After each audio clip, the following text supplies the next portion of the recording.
시청자 여러분 안녕하십니까? 용감한 토크쇼 직설 원일입니다. 오늘은 우리 경제의 뿌리라는 제조업 얘기를 좀 하고자 합니다. 통계청 발표를 보면 올해 1월부터 9월까지 국내 제조업 평균 가동률이라는 것이 72.8%랍니다. 공장 10곳 가운데 3곳이 논단 얘긴데 우리가 싸구려 제조국이라고 놀려왔던 중국은 기술 굴기라는 구호를 앞세우며 세계 1위 미국과 맞짱을 뜰 태세입니다. 문재인 정부 2기 경제팀 첫 화두로 제조업을 내세웠습니다. 제조업이 살아야 국가 경제가 산다. 어떤 의미이고 방향이 어딘지 전문가들 의견 묻고 함께 해법 찾아보겠습니다.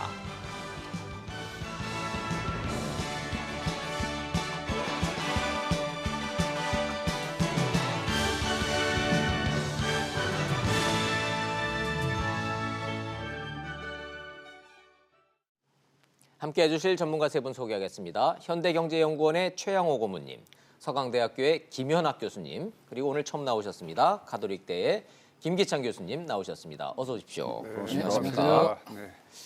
먼저 제조업 현장부터 살펴보도록 하겠습니다. 문 닫는 공장이 늘고 있고 대량 실업자는 여기서 늘어나고 있다고 합니다. 정부가 제조업 살린다고 나선 근본 이유입니다. SBS CNBC 기자가 시화공단을 다녀왔습니다. 보시고 토론 시작하겠습니다. 경기도 안산 시화공단입니다. 곳곳에 공장 임대 현수막을 심심찮게 볼 수 있는 가운데 자물쇠로 굳게 닫힌 공장도 적지 않습니다. 한 자동차 부품업체 관계자는 지난 4년 동안 직원 상당수를 퇴사시켰다며 경영난으로 호소했습니다. 4, 5년에 비해서 전체 매출이 한 60%가 감소가 됐고요. 법정 관리 들어갔거나 경매로 나오거나 되게 많이 힘들어요, 지금. 제조업 경쟁력이 약화되고 있다는 조짐은 통계청 조사에서도 확인되고 있습니다. 올 9월까지 전체 제조업 평균 가동률은 72% 안팎인데 이는 외환위기 당시 66.8% 이후 가장 낮은 수준입니다. 제조업이 부진하면서 취업자 수도 크게 줄고 있습니다. 지난달 기준 제조업 취업자 수는 1년 전과 비교해 9만 명 이상 감소했습니다. 한 달 전 제조업 취업자가 4만 5천 명 줄어든 것과 비교해 감소폭이 2배 가까이 확대된 것입니다. 이런 상황에서 일자리를 포기한 사람도 늘고 있습니다. 올 들어 11월까지 구직 단념자는 약 570만 명으로 2014년 이후 최대입니다. 장기적인 실업 관계에 놓여 있으면서 추가적인 일자리를 구하는 것을 포기한 분들까지 포함되어 있기 때문에 사실상의 실업률 개념으로 볼 수 있고요. 전반적인 고용시장 사정이 악화되고 있음을 의미합니다. 전문가들은 제조업의 활력 제고를 위한 정책적 지원이 절실하다고 입을 모읍니다. SBS CNBC 윤성훈입니다. 제조업 얘기가 나오면 정부는 항상 공단 쪽 얘기를 좀 하고요. 공단 쪽에 어려워서 문 닫은 데가 많다 뭐 이런 얘기를 하고 언론도 습관적으로 현장 점검한다 그러면은 이런 공단을 한번 가보기는 합니다. 이게 본질을 제대로 짚는 건지를 모르겠습니다만은 이 말씀을 드리는 이유가 대통령이 직접 나서서 신임 경제부총리에게 제조업을 당부했고 신임 경제부총리는 제조업 현장의 얘기를 자세히 좀 들어보겠다 이런 얘기를 해서 이게 시작이 된 겁니다. 먼저 이런 정부의 움직임과 제조업과의 이런 연관 관계부터 좀 전문가들에게 좀 의견 좀 여쭤보죠. 최영호 고문님한테 좀 여쭤볼까요? 네.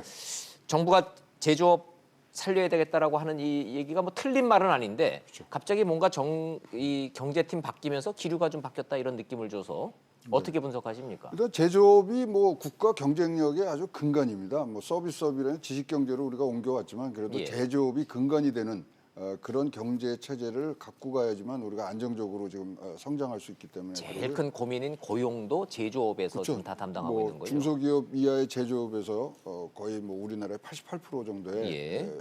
고용률을 지금 흡수하고 있으니까 그 부분이 지금 나가는 거죠. 그래서 지금 두 가지 문제가 겹쳐 있습니다. 일자리 확충하고 그다음에 새로운 모멘텀, 성장 예. 모멘텀을 찾는 거를 제조업에서 했다는 찾으려고 그러시는 것 같은데요. 네. 굉장히 이거는 아주 방점을 잘 찍으신 것 같아요. 지금 제조- 서비스업보다는 제조업으로 일단은 우리의 체질을 조금 더 예. 강화를 한 다음에 얹히는 부분들이 나와야 될 것 같아서 네네. 좀 굉장히 환영합니다.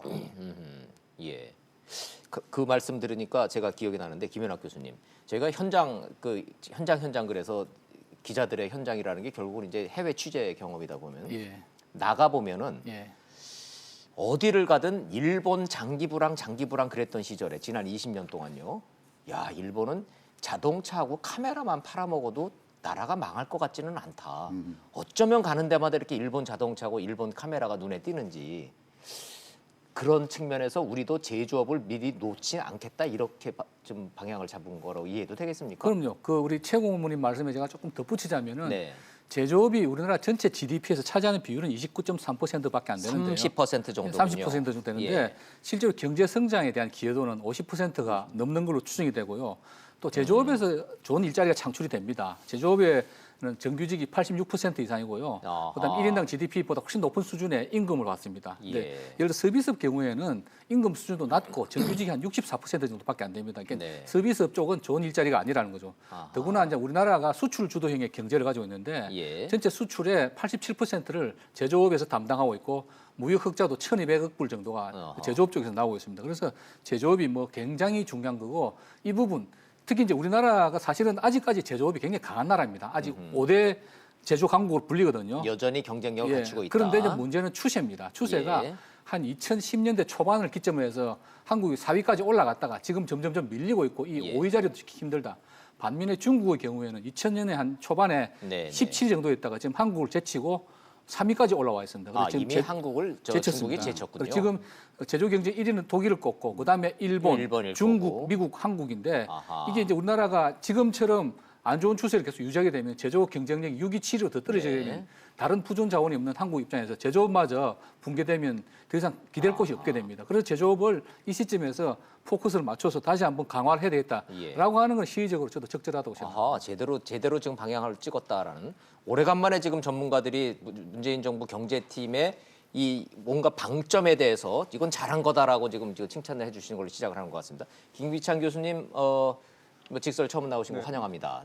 감사합니다. 네. 역시 그 제조업을 화두로 던져서 제조업 육성하겠다는 이 정부의 방향에 대해서 좀 한번 의견 좀 여쭤봐야 되겠네요. 저도 같은 생각이고요. 네, 근데 사실 제조업이라고 하는 것은 기본적으로 중산층을 견인하는 산업이에요. 중산층을 그다음에 견인하는 산업이다. 노동자들을 가장 대우해주는 산업이고요. 네, 그 전후방 관련 효과가 가장 높은 산업이고요. 아하, 그래서 우리가 선진국으로 넘어가는 과정에서 제조업은 다만 생산하는 제조업뿐만 아니고 네. 연구개발하는 제조업, 그다음 아하. 서비스하는 제조업 이렇게 예. 넘어가기 때문에 R&D도 예. 크게 보면 제조업으로 그렇습니다. 이 분류하시네요. 제조업이 기본적으로 서비스화를 진전시키면서 우리 고부가 서비스를 많이 만들어내는 거죠. 네, 또 네. 4차 산업혁명도 뭐 IoT든 뭐 AI든 예. 모든 것들이 제조업을 기반으로 해서 이제 시작이 되는 거기 때문에 네. 저는 이 제조업을 중심으로 해서 우리 한국 경제를 새로 보자 이런 부분들은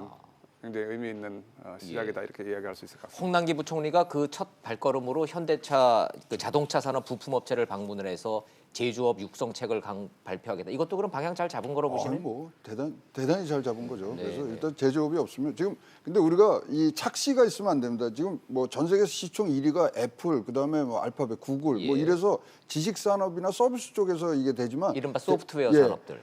그런 데가 되려 그러면 밑에 제조업이란 파운데이션이 딱 갖춰져 있을 때 그게 예. 얹혔을 때 세계 1, 2, 3, 4, 5위가 이제 다 제조업이 없거든요, 지금은. 예. 그렇지만 10년 전만 해도 다 제조업이었거든요. 네. 그래서 지금 우리가 그것만 보고 서비스업을 강조하자 그러면 안 됩니다.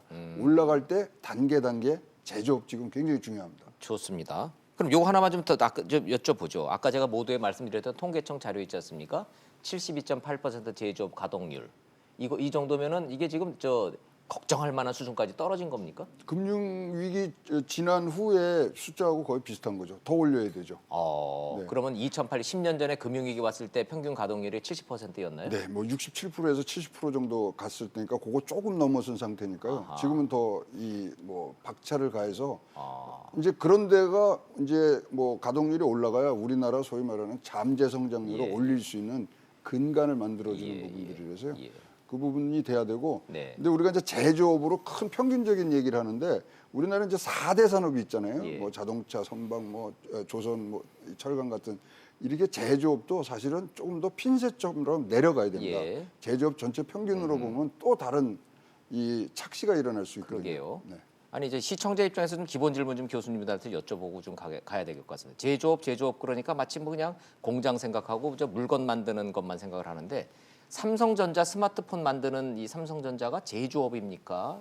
제조업이죠. 제조업이죠. 현대자동차 제조업이죠. 제조업이죠. 예. 어허. 그다음에 저 밑에 그 완구 만들고 이런 뭐 소비재 만드는데도 제조업인 거죠. 다 제조업이 넓죠. 다 제조업이고 요즘은 이제 제조업하고 서비스가 결합돼 가지고 서비타이제이션이라는 개념이 등장하고 있습니다. 아하. 사실 4차 산업혁명도 하드웨어하고 소프트웨어가 결합되는 부분이거든요. 그래서 네네. 제조업과 서비스의 경계가 모호해지는데 예. 제조업을 기반으로 해서 거기에 서비스가 얹어지는 거지. 제조가 없는 상황에서 서비스가 올라가는 거는 그건 사상 누각에 불과한 거죠. 예, 예. 그러니까 제조업이라는 것을 이제 굴뚝 산업으로 생각하는 거는 그거는 좀 이제 오산일 것 같아서 제조업에 대한 정의를 좀 명확하게 규정하고 가자고 좀 여쭤봤습니다. 예. 그래서 한번 우리가 독일의 지멘스 우리 독일에서 기업 가치가 가장 높은 회사가 사실은 지멘스예요. 예, 독일 하면 지멘스만 생각이 나죠. 근데 이 지멘스가 제조업이냐 서비스업이냐 이렇게 이야기를 하면 지멘스는 우리 소프트웨어 산업에서 세계 13위 국가 기업이에요. 예. 그러니까 그만큼 우리 제조업을 하고 있지만 그 속에 서비스가 많이 들어가 있고 R&D가 많이 들어가 있고 이렇게 이제 어떻게 보면 제조업과 서비스업의 융합 이런 과정에 있기 때문에 다만 제조업이 없는 곳에서 이 서비스업만 성장하기는 굉장히 어려운 거죠. 예, 독일의 지멘스도 서비스업이다. 아, 기초연금이 30만 원에서 40만 원으로 인상됐다는 소식. 예, 고령화사에서 고령층들은 뭐 완전 환영할 만한 조치가 이제 시작이 됐습니다.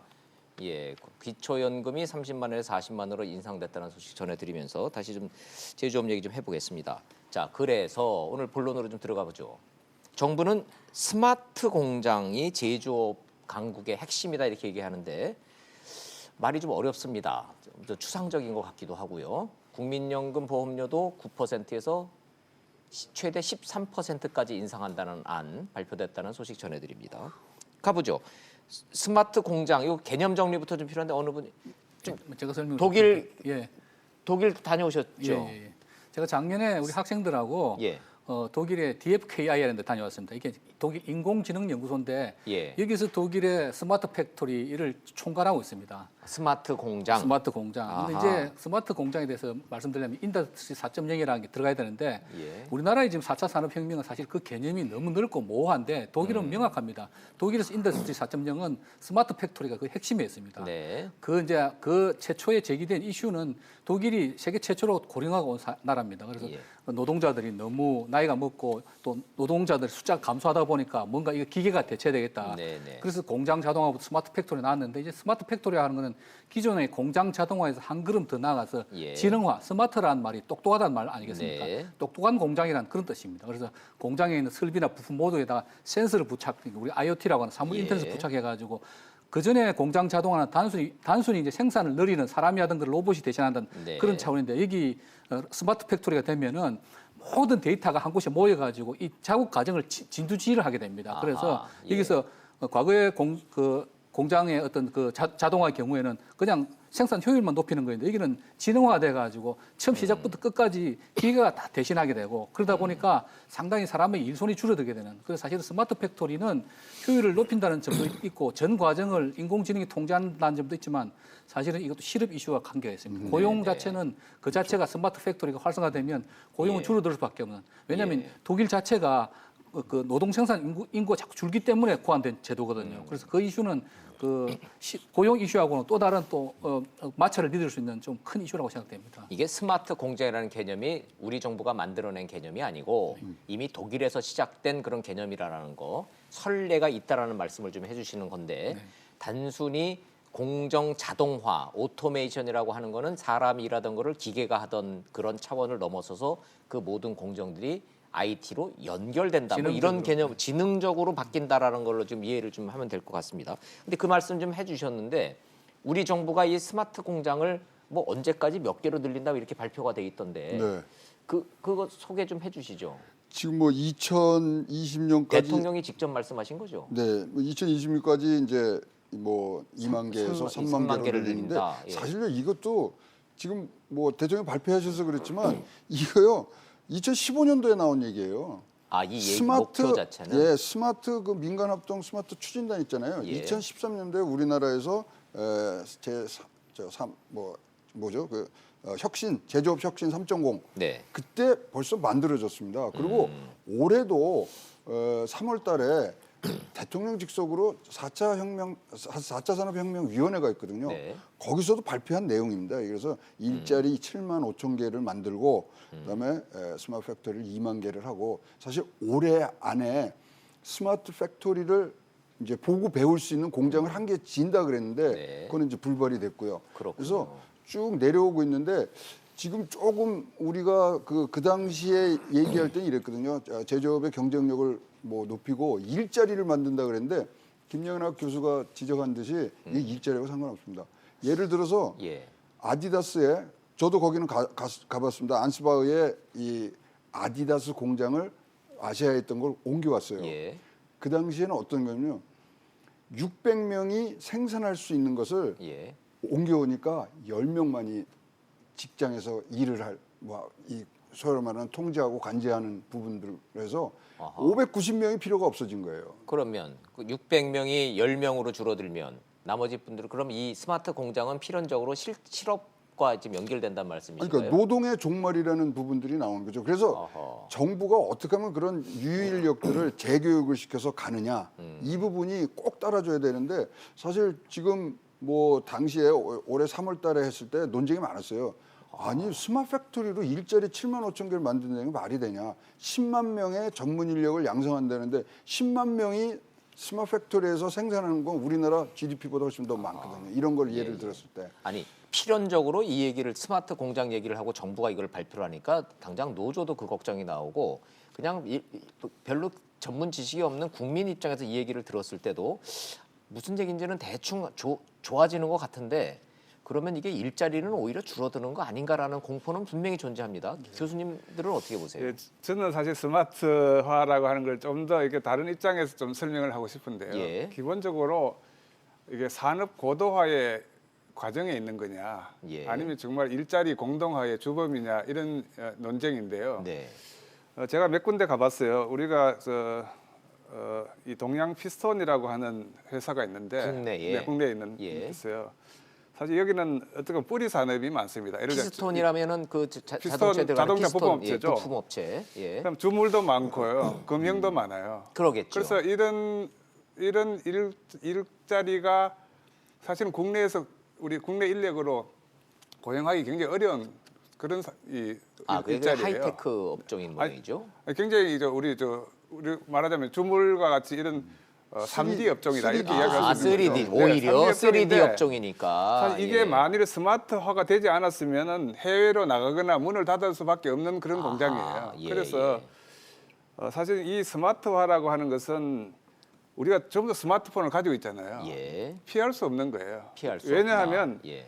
대한민국은 기본적으로 생산성이 굉장히 낮은 나라입니다. 그래서 생산성을 높일 수 있는 방법이 스마트화밖에 없어요. 아하.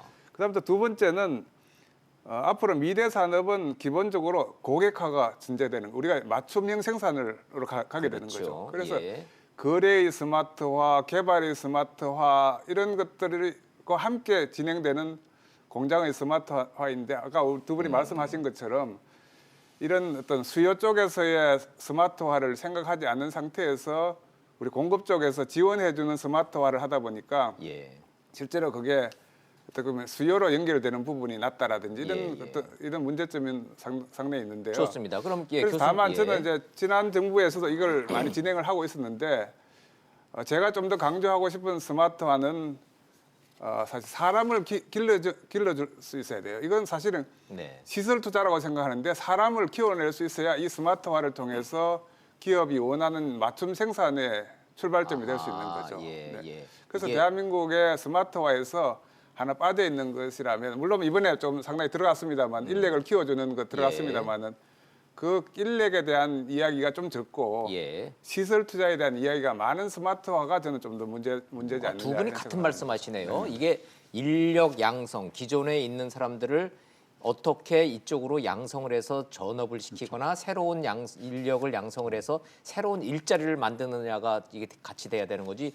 장비만 자동화해서 그렇죠. 고용이 끊어지면 그렇죠. 독일의 스마트화의 가장 핵심적인 건 사람을 고수로 만들어 나가는 거예요. 그러니까 사람이 나이가 들면 들수록 노하우가 축적이 되고 네. 사람을 고수로 만들어가고 또 이 독일의 사실 스마트화의 과정에서 사람의 교육을 굉장히 많이 시켜야 돼요. 아, 그러니까 그래서 이 우리 노동자들을 장인이나 달인의 경지로 그렇습니다. 교육을 네. 계속 시키는 데가 된다. 그것이 핵심인 것 같아요, 저는. 실제로 독일이 이 문제를 해결했습니까? 예, 제가 좀 말씀드릴게요. 일단 예. 이제 뭐 다시 그 우리 정부가 제조업에 중점을 두고 이게 포커스를 맞추는 건 저는 찬성입니다. 근데 예를 들어서 2022년까지 스마트 공장 3만 개를 짓겠다. 네. 이렇게 숫자를 주고 할당을 해서 목표 달성식으로 이런 거는 곤란하다는 거죠. 아, 왜냐하면 그렇게 갈 일은 산업의 아니다. 수요를 파악하고 예. 그에 따라서 이때 고객은 공장들이겠죠. 공장이 정말 얼마만큼 원하는지. 그럼 정부가 지원해 주는 건 교육 훈련일 수도 있고 뭐 재정 지원일 수도 있지 않겠습니까? 네네. 그럼 다시 독일로 돌아가면 아까 말씀드린 DFKR인데 한 1,000명 정도 근무를 하는데 네. 600여 명은 연구소입니다. 그리고 400여 명은 산업체에서 파견 나온 분들이에요. 근데 이게 주주가 누구냐면 중앙 정부도 있고 지방 정부도 있고 네. EU도 이게 출자를 하고 있고요. MS, 구글 외 많은 업체들이 참여를 하고 그리고 사람을 보냅니다. 그래서 예를 들어서 내가 신발 공장이다 그러면 신발 공장에서 이게 출자를 하고 직원들을 보내서 연구원들 같이 작업을 네. 해서 아 우리 신발 공장에서 가장 스마트 공장을 어떻게 하면 잘 만들 수 있을까? 그래서 어떤 공정을 만들고 그걸 예. 소프트웨어 패키지화합니다. 아하. 그리고 독일의 지금 야심은 뭐냐면 단순히 자기 노쇠해가고 줄어드는 노동 인구를 대체하는 수준이 아니고 이런 스마트 공장 자체를 하나의 상품으로 만들어서 소프트웨어 만들어 외국에 팔아먹겠다. 그거 그걸- 자체를. 그걸 하나를 사서 쓰게 되면 딴 방법으로 못 하게 되는 거죠. 예, 예. 그래서 이런 큰 계획을 가지고 산업체와 협력해가지고 그 산업체가 뭘 바라는지 산업체가 원하는 방향으로 딱 맞춤형으로 가고 있는데 우리나라는 정부에서 뭔가 패키지를 하나 만들어서 주겠죠. 근데 네. 그것이 3만 개 공장에 맞는 것인지 그리고 여기서 고객이나 수요나 이런 건 없고 그냥 공급만 있다는 거죠. 그래서 제가 볼 때는 물론 이제 예. 나름대로 계획은 다 있겠지만 그래서 스마트 공장을 할 때 밑바닥부터 고객의 수요, 인력을 어떻게 전환할 것인지 이런 것들에 대한 상세한 어떤 세부 계획들이 있는지 없다면 지금부터 그것부터 먼저 만들고 바텀업으로 해서 그렇게 해서 최종적으로 이게 3만 개가 될 수도 있고 15,000개가 될 수도 있고 예. 그렇지 않겠습니까? 아, 네, 네. 3만 개라는 숫자가요. 우리가 10명 이상을 채용한 이제 뭐 이 공장들이 6만 7천 개입니다. 그래서 그 반을 스마트화하겠다는 거고요. 지금 이제 말씀하신 게 이제 첨언을 하면 이 독일의 인더스트리 4.0, 4차 산업혁명에서 스마트 팩토리를 가는 이유는요. 새로운 유형의 설비를 이제 만들어서 그걸 파는 거거든요. 그래서 예. 독일의 야심은 뭐냐면요. 세 개의 공장을 만드는 공장이 되겠다는 거예요. 아하. 그래서 예. 시스템을 팔고 하고 있거든요. 지금 지금 한 2025년까지 지금까지도 벌써 이 스마트 팩토리 독일 내에서는 한 3,000조가 지금 설비가 팔려 있고요. 네. 매년 유지 보수하는 데만 350조가 들어갑니다. 아, 그거 자체가. 네, 그래서 독일이 지금 제일 원하는 건 뭐냐면 기준을 만들려고 그래요. 표준. 아하.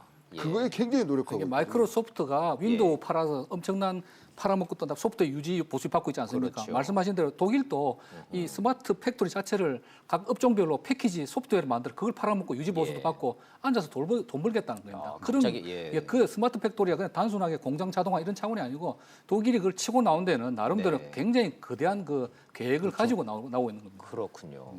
그러면 저 김기찬 교수님 다녀오셨던 그런 이 우리나라 중소기업에서 하고 있다라는 스마트 팩토리라는데 네. 스마트 공장이라는 데는 지극히 초보적인 그런 이 그 공장 자동화 수준에서 조금 더 연결된 IT 접목 정도의 수준인 거지 이런 식으로 거대한 공장을 만들어서 공장 자체를 전 세계에 만들어 파는 그런 시스템적인 이런 제조업까지 가려면 우리는 아직 갈 길이 멀군요. 예, 우리 저 최양호 고문님, 우리 김연학 교수님 말씀에 저도 이제 기본적으로는 동의하지만 네. 사실 지금 현재 우리가 이야기하는 이 스마트화라고 하는 것은 가장 낮은 수준의 4차 산업혁명의 시작이에요. 예, 예. 근데 이제 우리가 그러면 이제 독일에 가보면 우리 자동차 산업을 이야기하면서 이제 하청 관계를 가지고 굉장히 비판을 많이 해요. 네. 그러면 대한민국의 부품 업체들은 다 지금 현재 다 을이라고 그래요. 그럼 이제 독일에 가보면 독일의 자동차 부품 업체는 을일까요, 갑일까요? 거기는 그 갑이에요. 부품업계가 갑이라고도 알려져 있죠. 예. 왜 그럴까요? 보시가 1등이고 ZF 같은 회사가 있는데 네. 이 제조업이라고 하는 것은 기본적으로 R&D 하는 산업이 돼야 돼요. 아하. 그래서 이 R&D 하는 산업을 하고 나면 예. 그것을 구현하는 제조업은 스마트화를 필연적으로 하게 되는 거죠. 다만 네. 이제 스마트를 하는 과정에서 우리가 그 설비를 다 그 사람으로 대체하지만 그 대체되는 인력들 중에서 대부분 그 서비스하는 기술자로 다시 넘어갈 수 있도록 예. 도와주는 이런 이제 이 단계가 있는 거죠. 네. 그래서 우리가 흔히 이제 독일은 뭐 대학 진학률이 굉장히 낮은 나라다. 30% 정도밖에 안 되는 예. 나라다. 이렇게 이야기를 하지만 한 60세쯤 되면 대학에서 공부한 사람의 비율이 한 60%, 70% 정도 올라가요. 그 네, 얘기인즉슨 말하자면 30대, 40대, 50대, 60대 기술의 변화, 산업의 변화에 따라서 이 역량을 키워주는 평생 훈련 교육제, 교육 제도가 훈련 잘 돼 교육에 있는 거죠. 있어서 네네. 예. 나이가 들수록 오히려 학력이 늘어나는 거죠. 우리처럼 학력과 산업이 딱 단절돼 있지가 않고 연결돼 있다는 말씀이시네요. 이 독일 얘기를 들어보다 보면 우리가 지금 뒤늦게라도 스마트 공장이라는 걸 하겠다라는 그 방향은 자체는 잘 잡았다는 생각이 들고 시청자 여러분들도 얘기 처음에는 뭐 이게 정치적 구호인가라고 보시다가 전문가들 얘기를 들어보면 야 이거 굉장히 중요한 거라고 이제 이해는 좀 하실 것 같은데 정리를 위해서 중간 점검 좀 하고 가보죠. 그래도 이제 시청자 여러분들은 아무리 그래도 이게 잘 못 따라오실 가능성이 좀 있으니까 아디다스 말씀을 좀 하셨는데 네. 아디다스 공장만 생각하면 뭐 아디다스 신발, 아디다스 옷이라고 치자고요. 네. 그 공장이 스마트 공장으로 들어왔으면은 우리 지금까지의 상식으로 생각해 보면 사람이 만들어서 풀 붙이고 이런 하던 거를 컴퓨터와 로봇가 하는 그거는 말 그대로 자동화고 네. 이게 스마트 공장이 되려면 아디다스를 인터넷으로 주문하는 소비자의 이 주문량부터 만들어서 납품해서 이게 운송돼서 배송되는 시스템까지가 한 패키지로 다 돼서 재고가 날 수 없는 실시간으로 그것이 쭉 연결돼 있는 그런 이 프로세스. 네. 이걸 스마트 공장이라고 한다라고 정부가 설명을 해놨습니다. 이거 뭐 네. 제가 공부한 게 맞습니다. 아니고 예. 이거 제대로 잡은 겁니까? 그럼요. 그래서 옛날엔 표준화된 제품을 대량 생산해서 우리가 맞춰 하잖아요. 그렇죠. 내 예, 발이 자동화를 해서 예. 로봇가 많이 만들어내는 그 거죠. 매스 프로덕션을 했는데 예. 지금은 다양한 품종을 대량 생산하는 거죠. 어허. 근데 안스바흐 그 아디다스 공장 가면 딱이 무슨 새로운 기술이 있는 게 아니고요. 예. 그렇게 할 수 있는 게 이런 자동 제어들이 있는데 사실 신발 만드는 건요. 옛날에 양말 짜는 기계로 신발을 만들어요. 그래요. 그러니까 새로운 기술이 아니라 어떻게 융합을 하고 어떤 식으로 얘네들이 말하는 CPS, 사이버 예. 피지컬 시스템 이거를 어떻게 갖고 왔냐에 따라서 이 진짜로 사람이 600명에서 10명으로 줄면서도 일주일 만에 줄 거를 5시간 만에 만들어 주는 거죠. 어허. 근데 이거에 지금 가장 걱정이 되는 건요, 이겁니다. 이제 세계 경제와의 그 어떤 분업 체제가 이제 바뀌는 거거든요. 네. 자, 이렇게 5시간 만에 준다 그러면 공장들이 어디로 가야 되냐면 소비 시장이 있는 데로 갈 수밖에 없어요. 소비 시장으로 간다. 네, 그러니까 아하. 미국이나 유럽이나 중국이나 이런 소비 시장이 큰 데로 가서 거기서 뭐 직접 만들어서 주는 거예요. 아하. 그래서 이런 부분들 이게 뭐 갑자기 이렇게 오면은 우리가 굉장히 큰 뭐 영향을 받고 우리 또 자동적으로 물류 시스템이 단축이 되니까 오히려 공장이 지금처럼 인건 비싼 아시아나 이런 아프리카나 이런 데가 아니고 예. 오히려 유턴을 해서 유럽, 중국, 그렇죠. 미국 시장의 한복판으로 간다. 아 그럼요. 그래서 재고가 안 남으니까 네, 작업 생산 환경과 원가 중에서 기술력이 좋은 데로 임금비 가는 거죠. 비중이 확 줄어드니까 인건비가 임금비 줄고. 비싼 선진국에서 예. 후진국으로 보냈던 공장을 리쇼라고 그러죠. 다시 본국으로 풀어도 왜냐면 임금비 부담이 적으니까 예. 100명이 하던 거 10명이 하니까 그 지금 저 미국 트럼프 대통령이 노리는 것도 그런 부분이고 그렇군요. 독일이 EU의 패권을 잡고 있는 것도 독일이 사실 EU의 가난한 나라도 굉장히 원조를 많이 해주지 않습니까? 그렇죠. 예. 근데 그런 것들이 어찌 보면 일종의 신식민 수탈 행위를 할 수 있는데 그러면서 예, 독일 예. 물건을 안 사게끔 안 사면 안 되게끔 안 만드는 사면 거죠. 안 되게끔. 그 물건 팔게 소비자로 만들면서 또 보조도 좀 해주고 그러면서 이런 스마트 팩토리 가지고 공장은 헝가리 같이 가난한 나라 안 보내고 여전히 독일에 있고 그러면 물건 만들어 보내는 거죠. 야 이거 얘기를 들어보니까 갑자기 좀 소름이 쫙 끼칩니다. 아니, 예, 잘 읽어야 됩니다. 우리가 예, 예. 뒤에 있는 저는 날. 이 스마트화를 하는 과정에서 제조업에 대한 좀 생각을 좀 바꿀 필요가 있을 것 같아요. 어떻게 바꿔야 돼요? 제조업은 기본적으로 개발, 구매, 제조, 물류, 판매, 서비스가 통합된 거예요. 그렇죠. 어떻게 보면 지금 우리는 공장의 제조만 생각하지만 사실 제조는 가장 부가가치가 낮은 곳이에요. 이 부가가치를 높여주려면 기본적으로 개발이 강해야 돼요. 그다음에 이 개발을 통해서 제조를 하지만 돈은 어디서 버느냐? 서비스업에서 벌어야 돼요. 아하, 네. 그래서 우리가 이야기하는 흔히 이제 스마일 커브라고 이렇게 이야기를 하는데 네. 너무 우리가 이게 제조업을 조립 생산 쪽에 초점을 두다 보니까 경쟁자를 중국하고만 초점을 맞추게 되는 거죠. 네, 네. 그래서 어떻게 보면 제조 자체를 조금 더 스마트화하면서 우리가 더 가야 될 부분은 개발이라든지 서비스 쪽인데 이쪽 편은 장비가 아니고 다 사람 이야기예요. 그래서 저는 저기도 오늘 제가 들어오면서 보니까 사람 중심 제조 혁신이라고 되어 있어요. 예. 사실은 사람이 기반이 되는 게 4차 산업혁명이에요. 네네. 4차 산업혁명은 흔히 시간과 공간의 이야기라고 이야기하지만 인간의 개념이에요. 인간과 공감하지 않는 제조 산업은 전부 리콜이 돼요. 그래서 앞으로 우리 4차 산업혁명의 시대가 되면 네. 스마트화를 통해서 사람들이 혜택을 얻겠지만 공감하지 않는 기술에 대해서는 리콜로 굉장히 거부를 많이 할 거예요. 그래서 앞으로 네네. 이 스마트 4차 산업혁명의 시대는 인간과 사람과 공감하지 않으면 리콜의 시대가 온다. 이런 이야기를 할 정도로. 그렇군요. 예. 그래서 상당히 많은 변화가 있지만 저는 그 중심에 좀 사람 관점에서 좀 볼 수 있도록 하는 국민들의 이해가 필요하지 않을까 예. 이런 생각을 합니다. 토론을 진행을 하면 할수록 시간이 갈수록 굉장히 큰 파도 속에 지금 들어가서 이렇게 맞닥뜨리는 느낌을 좀 받습니다. 정반대로 좀 시장의 입장에서 좀 질문을 드리고 전문가들한테 의견 좀 한번 좀 구해보겠습니다. 제 주변에도 수없이 많은 제조업을 하시는 사장님도 계시고 제조 공장에 다니는 이른바 노동자도 계시는데 이구동성으로 하는 얘기가 대한민국에서는 제조업 하는 사람은 바보다. 우리는 뼈 빠지게 이거 인건비 깎아가지고 물건을 싸게만 만들어낼 뿐이고 정작 돈 버는 거는 물류회사들, 유통회사들만 돈을 번다. 자, 이 상황 뭐 괜히 하는 엄살은 아닌 것 같은데 이런 상황에서 정부가 추진한다라고 하는 스마트 공장화, 자 이런 식으로 갑시다라고 정부가 좀 나섰는데 지금 전문가들이 지금 제조업을 하시는 사장님들 입장이시라면 어떤 느낌으로 어떻게 받아들일 거라고 보십니까? 근데 김기찬 교수님이 정확히 찝으셨어요. 이 제조, 판매, 유통 이게 한꺼번에 와야 되고요. 예. 옛날에는 그 어떤 이 제조업을 한다는 자체가 제조업하는 사람과 그러니까 거기서 일하는 사람과 기계와의 대화였지만 네. 지금은 소비자가 거기 딱 자리를 잡고 있는 거예요. 그러면요. 그게 물류거든요. 예. 그러니까 그런 분들의 이 얘기들이 어떤 식으로 전달이 되느냐. 그리고 그분들이 얼마나 생산에 참여하느냐 부분들이 이제 생기기 때문에 네. 이런 부분들을 어떤 식으로 갖고 가느냐 이 부분이 굉장히 중요한 거죠. 그래서 이게 이제 만들면은 옛날엔 다 이제 팔린다고 생각을 한 거죠. 네. 근데 팔리는 것까지의 염두를 두시고 예. 또 글로벌로 어떻게 나가야 되는데 이제는 좀 전략을 좀 다시 짤 때가 되지 않았나 이렇게 보여집니다.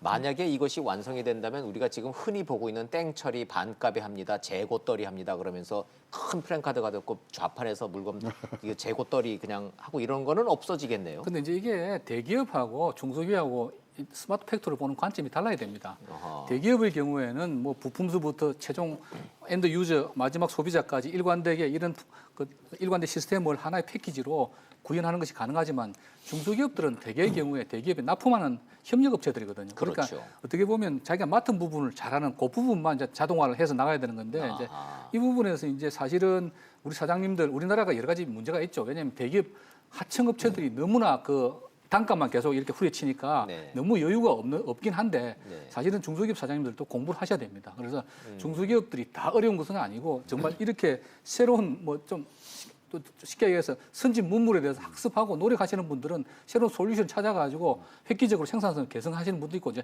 대부분의 경우에는 그렇지가 못하고 그냥 하청 납품 단가를 치니까 우리 어렵다 막 이렇게 하시는데 사실은 공부를 하고 새로운 이런 트렌드를 찾다 보면은 굉장히 그 정부에서 도와주는 기구도 많이 있고요. 안 찾아서 그렇지. 그래서 그런 부분. 그래서 근데 또 하나는 아까 말씀드린 이제 이 고용의 이슈가 있는데 중소기업의 경우에는 내가 사람을 고용하고 있는데 만일에 이걸 그 스마트 팩토리를 하게 되면 초기 비용이 많이 들어가게 됩니다. 그래서 꼭 이게 스마트 팩토리를 하는 것이 그 회사에 유리한 것인지 어느 정도 규모의 경제가 안 됐을 경우에는 그런 면도 있고 그래서 여러 가지를 골고루 살펴봐야 되거든요. 그래서 네. 저는 대기업은 물론 이 전체 일관된 공정 흐름을 총괄하고 컨트롤하기 때문에 스마트 팩토리 가는 건 맞는데 중소기업의 경우에는 자기가 하고 있는 업종, 하청업 관계, 그 고용 관계 이런 걸 잘 살펴가지고 단계적으로 나가야지 너무 중소기업들에게도 처음부터 그냥 스마트 팩토리 일관되게 뭐 너 네, 생산부터 네. 판매까지 다 해. 이건 오히려 무리한 요구일 수도 있는 거예요. 그렇군요. 근데 완벽한 스마트 팩토리가 되려면요 이렇게 부품들이 여러 개 오잖아요. 네. 부품끼리 서로 커뮤니케이션을 해야 돼요. 그 연결되지 않으면 소용없는 거죠. 소용이 없죠. 예. 그렇다면은 실질적으로 어떤 문제가 나냐면 사실 영업 노하우라든가 갖고 있는 어떤 기술적인 부분들이 사실은 다 공유를 해야 되거든요. 네, 네. 과연 그런 것도 인정을 해서 갈 수 있느냐 이런 부분에서도 또 이제 제약점이 있습니다만은 아까 김기찬 교수님 말씀하신 것이 이거는 대세예요. 네. 우리가 어떻게 할 수가 없는 부분이에요. 그러니까 아하, 이거는 거기에 거스를 수 없는 없습니다. 대세다, 흐름이다. 이건 없습니다. 예. 그래서 여기에 어떤 식으로 우리가 맞춰서 가느냐, 예. 여기에 좀 선제적으로 가느냐, 어떤 소비 시장에 우리가 진출할 것인가 등등의 전체 큰 그림이 좀 잘 나왔으면 좋겠습니다. 정부 발표 내용에 걸려 있는 댓글을 제가 하나 이렇게 좀 읽어보면서 아 요거는 그럴 수 있겠다 싶어서 좀 질문을 좀 그걸 질문화해서 드리겠습니다. 다 좋은 얘기고 다 좋겠는데 이제 내 나이 60 다 됐는데 이게 이런 교육을 과연 회사가 시켜줄 것이냐, 정부가 시켜줄 것이냐, 내가 스스로 이거를 해라? 나 자신 없다. 결국 스마트 공장화라는 이 흐름은 내 일자리를 뺏어 갈 거다라는 공포를 못 벗어나겠다. 자, 이거는 굉장히 절박한 이 하소연인데 어떻게 받아들여야 됩니까? 네, 사실 그 더 많은 고용을 하려면 네. 더 돈을 벌 수 있어야 돼요. 그래서 우리 흔히 이제 우리 독일을 이야기하면서 사실 지금 우리 저 스마트화에도 좀 굉장히 중요한 빠져 있는 이슈가 하나 있어요. 뭡니까? 이걸 저 해외에서 물건을 팔 수 있어야 돼요. 아하. 독일은 생산은 스마트화를 하지만 기본적으로 독일은 판매는 해외에서 해요. 예. 그래서 우리 흔히 히든 챔피언의 특징이 세 가지가 있어요. 돈을 많이 벌어요. 아하. 매출액 영업이익률이 높아요. 예, 글로벌 시장이고. 매출액 영업이익률이 높은 이익은 영업을 하기 때문에 해외 영업을 하기 때문에 그래요. 아하. 사실 우리나라의 중소기업에 저도 중소기업에 뭐 많은 일을 관여하고 있지만 가장 안타까운 것은 국내 시장에 너무 빠져 있는 갈라파고스화를 극복하지 않고서는 독일처럼 일본처럼 수익성을 높일 수 없어요. 그래서 보시는 전 세계에 60개국 이상 물건을 팔아요. 기본적으로 히든 챔피언은 전 세계 60개국 이상에서 물건을 팔아요. 매출액의 62%를 해외에서 올려요, 최소한. 그래서 영업이익률이 10% 돼요. 그러려면 어떻게 해야 돼요? R&D를 매출액에 차지하는 R&D 비중이 높은데 대한민국의 중소기업의 문제를 푸는 것은 스마트화는 제조업에 상당히 하나의 단초가 될 수 있지만 어떻게 하면 신제품을 개발할 수 있도록 하는 아하. 그런 개발과 스마트화가 동시에 진행이 되고 물건의 판매는 해외에서 할 수 있어야 되는데 아하. 대한민국은 인구가 전 세계 인구의 0.07%밖에 안 되는 나라예요. 네, 네. 그러니까 이 국내에서만 매몰되어 있는 기업들이 성장의 한계를 겪고 그러다 보니까 거기에서 큰 인력들이 조기 퇴진하는. 그래서 우리가 지금 저 고용 문제로 들어가 보면 가장 심각한 게 40대 실업자가 늘어나고 있다는 게 이게 네, 심각한 네, 거예요. 네, 그죠? 그렇죠. 이건 예. 좀 다음에 논의할 수 있겠지만 그러려면 일자리를 만들려면 일거리를 만들어줘야 되는 거예요. 예. 일거리는 시장에서 나오는 건데.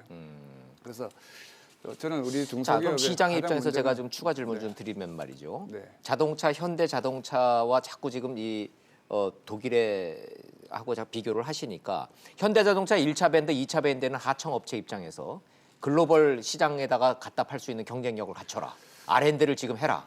자, 현대자동차 하청 업체 입장에서는 이 단가를 맞춰서 현대자동차가 주는 원청 주는 이 주문 맞추기도 우리는 급급하고 우리는 이 인건비 갖고도 지금 허덕허덕대고 있는데 자, 이게 스마트 공장 대세라고 하니까 중요한 건 알겠는데 독일의 부품 산업처럼 글로벌 경쟁력 갖추는 R&D에 투자를 하고 스마트 공장화를 해서 현대자동차뿐 아니라 독일의 BMW나 벤츠에도 납품할 수 있는 경쟁력을 갖춰라. 말은 좋은데 이게 현실적으로 가능하냐 이런 질문이 제 있지 주변에 않습니까? 저도 자동차 산업을 한 30년 동안 했는데요. 예. 제 주변에 2만 불까지는 이렇게 싸게 만들어서 사실 우리 현대자동차는 지금 미국에서도 IQS가 지금 세계 독일이라든지 일본 자동차보다도 품질이 더 좋아요. 근데 그렇게 납품할 수 있다라고 하는 것은 전 세계 시장에서 굉장히 좋은 레퍼런스를 가지고 있는 거예요. 아하. 이것을 바탕으로 해서 자기가 R&D를 해서 해외 판매하면 훨씬 더 수익성이 높아요. 불가능하지 않다는 그래서 말씀이시군요. 그런 기업들이 사실은 지금 좀 작아서 그렇지 그 비중을 키워갈 수 있도록 하는 게 그게 바로 보시 모델이고 일본의 덴소 모델이고 그래서 예. 이제 이런 어떤 저는 3만 불 시대라고 하는 것은 제조업에 우리 국민들한테 보면 혜택이지만 제조업 입장에서 보면은 이게 엄청난 저주예요. 예. 그래서 우리 이 원가 가설의 저주라 이런 말이 있거든요. 네네. 그래서 저는 스마트화로 원가를 좀 낮춰가고 R&D를 해서 해외로 판매할 수 있도록 이런 그 분위기를 끌고 와야 되는데 한 10년 동안 그게 아직까지 개선이 안 되고 있어요. 예, 좋습니다. 근데 제가 자꾸 네. 저는 이제 본능적으로 이게 통계에 입각한 좀 비관적인 질문을 자꾸 드려서 죄송한데 뭐 중요한 건 알겠습니다. 시청자 여러분들 그 점에 대해서 뭐 공감하지 않으신 분은 없을 것 같아요. 근데 현실을 좀 놓고 보자고요. 제조업 취업자 수는 8개월째 감소하고 있고 주 52시간 시행 이후에 해외로 나간 중소기업이 489곳이다. 500개 가까이의 지금 공장들이 스마트 공장으로 옮겨간 게 아니라 해외로 갔다. 결국은 인건비 싼 해외로 갔다는 얘기일 텐데 뭔가 좀 우리는 이 방향을 좀 이 시장은 거꾸로 지금 반응하고 있고 이거는 어떻게 해석을 해야 할까요? 좀 먼저 김연학 일단 교수님. 뭐 우리 제조업이 왜 이렇게 위기에 처했는지 그 원인을 진단해야 해법이 나오지 않겠습니까? 네. 첫째는 우리 제조업이 노동 생산성이 굉장히 낮습니다. 노동 생산성이 낮다. 예, 예를 들어서 이제 우리나라의 제조업의 임금이 약간 높다고 그러는데 뭐 제조업에 근무하시는 분은 좋겠지만 또 그렇지 않은 면도 있지 않겠습니까? 우리나라 1인당 제조업 평균 임금이 네. GDP의 1인당 평균의 1.45배입니다. 세계에서 가장 높은 수준입니다. 평균보다 높을 예, 뿐이 예. 아니라 세계적으로 높다. 예, 뭐 대만이나 미국 한 0.8 정도 되고요. 그럼 우리 제조업에 취업해 있는 노동자들이 고임금이라는 말씀이신가요? 고임금 평균적인 수치만 수준, 놓고 보면 우리나라 고임금이다. 국가 평균 수준 대비 굉장히 많이 이렇게 예. 대만하고 미국은 0.8% 정도 되고요. 영국과 일본은 1.1% 정도. 예. 제조업이 가장 대우받는 독일도 1.25%, 1.25배입니다. 예, 잠깐만요, 교수님. 요 대목에서 혹시요 고임금으로 평가되는 그 통계치가 삼성전자와 현대자동차 때문에 수치를 끌어올렸을 뿐이지 이 잘 나가는 기업 몇 개 때문에 이게 숫자만 뭐 올라갔지 그럴 수도 있는데 전반적으로는 삼성전자하고 현대자동차에서 고용하고 있는 제조 인구는 우리나라 전체 제조 근로자의 0.몇 %밖에 안 됩니다. 그러나 왜냐하면- 그 고임금이 거기서 발생하지 근데 않냐? 사실은 그 질문입니다. 착각하실 수도 있는데 뭐 삼성전자는 임금 수준이 그렇게 높지는 않고요. 현대자동차 굉장히 높은데 한 뭐 9,400 이러는데 현대자동차가 지금 한 7만 명, 6, 7만 명 정도 됩니다. 네. 근데 우리나라 제조업에는 지금 뭐 1,500만 명이 근무하고 있거든요. 예, 그래서 예, 예. 그렇게 통계 왜곡은 없다고 보고요. 아, 네. 전체적으로 예, 뭐 근데 예, 그 이해됐습니다. 문제가 되기도 하죠. 현대자동차 높은 임금이 바로 현대자동차의 경쟁력을 발목을 잡고 있기도 하죠. 그러니까 예, 실제로. 예. 근데 이제 노동 생산성은 OECD 35개국 중에서 29위입니다. 거의 아하. 밑바닥 쪽에 있거든요. 그래서 근데 그럼 어떻게 미국보다도 우리 노동 생산성이 2분의 1밖에 안 되는데 지금까지 장시간 근무로 시간 양으로 때워온 거죠. 질은 낮은데. 근데 이제 앞으로 주 52시간 근무제가 되고 또 최저 임금이 계속 오르면서 시간으로 때우는 것이 불가능해지니까 앞으로 좀 제조 생산 노동 생산성이 더 떨어질 거라는 거. 그다음에 아까 이야기했지만 사실 중국이라는 막강한 경쟁자가 등장한 게 우리 제조업에 굉장히 타격을 미친 것도 사실입니다. 우리랑 비슷하거든요. 산업 구조가. 근데 우리보다 훨씬 싼, 뭐 질은 아직까지 뭐 우리보다 못한 것도 있겠지만 너무 싼 가격으로 들어오니까 우리 타격을 받고 기술 수준 자체가 아까 독일 이야기했지만 그렇게 높지가 않고 그다음에 규제, 네. 여러 가지 노동 규제나 신규 사업에 대한 규제가 굉장히 많지 않습니까? 게다가 이제 지난 몇 년 동안에 한 5, 6년 전만 하더라도 세계 경제가 연 한 5% 정도 성장하다가 내년에는 3%의 중반대 정도로 성장이 계속 줄다 보니까 예. 글로벌 교육이 줄고 그래서 우리는 지금 예, 수출을 먹고 살아야 주식시장에 돼. 예. 영향을 미치고 있죠. 이런 종합적인 원인을 가지고 하나하나 우리가 해결해 나가야 되는데 너무 단편적인 한 가지 면만 보고 해결책을 찾아가지고는 제대로 된 답이 안 나온다는 거죠. 규제 말씀하셨으니까 이 얘기 좀 해야 되겠네요. 이 스마트 공장 육성하겠다 그러면서 무슨 추진단이라는 게 있는데 기억도 잘 안 나서 찾아봤더니 스마트 팩토리 추진단이라는 게 정부 내에 있었더군요. 2015년도에 만들어졌죠. 예, 근데 그게 완전히 개전 휴업으로 그동안에 놀고 있었다 그러고 최근에는 이 단장이 누군지 뭐 아예 없더구만요. 네. 그러니까 이게요. 이제 옛날에 산업부에서 하다가 이제 뭐 중소기업 벤처부로 이제 넘어가고 왔다 갔다 하는데 주인이 없어요. 아, 주인이 진짜 주인이 없다. 없습니다. 지금 4차 산업혁명위원회도 있어요. 대통령 직속으로. 네. 거기서는 뭐 이 목표가 다른 목표를 올해 3월 달에 발표를 했고요. 그러니까 진짜로 큰 그림을 그리려 그러면 이 다 모여서 네. 진짜로 한 군데서 책임을 지고 가야 되는데 지금 왔다 갔다. 그리고 아하. 요번에 이제 저 얘기 나온 것도 경남도에 가서 예. 중소기업 그다음에 지방 경제의 중심이 된 얘기를 하다 나오셨거든요. 저렇게 해서 돼야 될 일은 아닌 것 같고요. 진짜로 뭐 전문가들이라든가 뭐 다 이 업계에 있으신 분들 모여서 예. 어떻게 나갈 거냐. 그리고 근본적으로 지금 이 홍남기 신임 부총리가 해야 될 일은 지금 스마트 공장이나 뭐 이런 것들은 기존에 있는 산업들을 효율화하는 거거든요. 네. 근데 우리가 제일 중요한 거는 우리가 저 IMF 이후에 성장 동력이 반도체, 스마트폰밖에 없었어요. 그렇죠. 새로운 일거리를 찾아서 이 스마트 팩토리와 어떻게 접목시키느냐를 생각해야지 지금 뭐 이 좀 뭐 성장이 둔화되고 이제 침체기에 들어가는 산업들 갖고 아무리 스마트 팩토리에서 이 뭐 화장을 시켜도 안 될 거단 말이죠. 네, 네. 그래서 좀 근본적인 이 화두가 나왔기 때문에 근본적인 생각들을 좀 다시 한번 하는 예. 그런 기회가 됐으면 네, 좋겠습니다. 대통령이 나서서 제조 혁신이라고 말씀을 하시면 그게 왜 중요한지는 이제 충분히 설명이 됐는데 얘기를 쭉 이렇게 듣다 보니까 말이죠. 박근혜 정부 때 창조 경제하고 문재인 정부 때 이 제조 혁신이라는 게 글자 수가 4개라는 것 공통점 말고 혹시 또 같이 가는 거 아닌가? 하나마나한 추상적인 이런 그 레토릭만 난무하다가 끝나는 거 아닌가라는 불신을 국민들이 분명히 갖고 있을 거예요. 그럼 이게 창조 경제로 끝나지 않고 이게 제조 혁신이라는 게 실제로 가려면 이 컨트롤 타워를 누가 잡아야 됩니까? 아니 그 컨트롤 타워 중요한 게 우리나라 정부는요. 예. 그 공무원들 공부를 많이 합니다. 그래서 화두는 잘 잡습니다. 아, 화두는 그래, 잘 근데 잡았다. 이제 뭐 문제는 보고 한번 하고 끝나는 게 이제 문제인데 액션 플랜이 없다. 예, 실제로 모든 것을 관주도로 하는 것도 문제입니다. 제가 아까 말씀드린 네. 독일 인공지능연구소 같은 경우에는 중앙정부, 지방정부 다 출연하지만 실제로 기업들이 출연을 하고 예, 그리고 예. 사람들을 내보냅니다. 그래서 거기 연구원들하고 기업에서 파견난 근로자들이 같이 일을 하면서 그 기업에 맞는 솔루션을 개발하는 거죠. 근데 우리나라 아까 뭐 스마트 팩토리 추진단은 그냥 아마 공무원 이사관급 정도 한 사람 단장 앉혀놓고 민관입니다. 민관.